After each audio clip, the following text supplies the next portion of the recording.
porque amo tua casa, ó Deus. Faço tudo por amor a ti. Minha vida, minha casa, meu trabalho, minhas posses, como oferta, tudo isso te entreguei. Tudo que eu tenho é teu. Tudo que eu tenho é teu.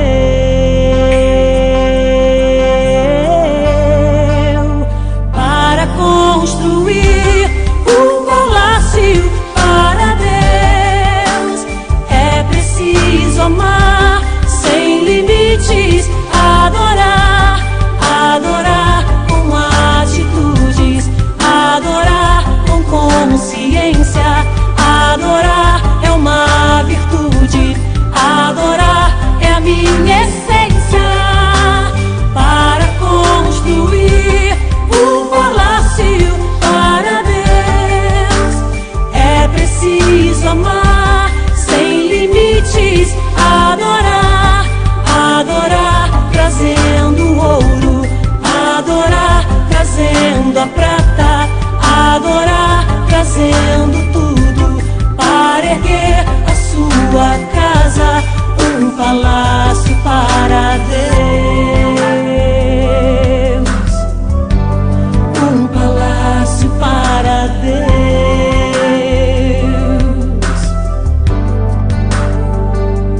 Porque amo tua casa, ó Deus. Faço tudo por amor a ti. Minha vida, minha casa, meu trabalho, minhas posses, como oferta, tudo isso te entreguei. Tudo que eu tenho é teu. Tudo que eu tenho é teu.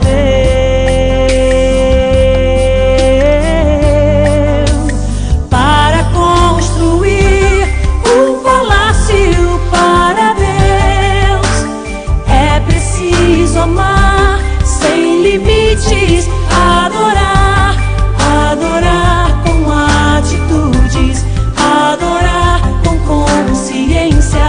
Adorar é uma virtude, adorar é a minha essência. Para construir um palácio para Deus é preciso amar sem limites, adorar, adorar trazendo ouro, adorar trazendo a prata, adorar trazendo tudo para erguer a sua casa, um palácio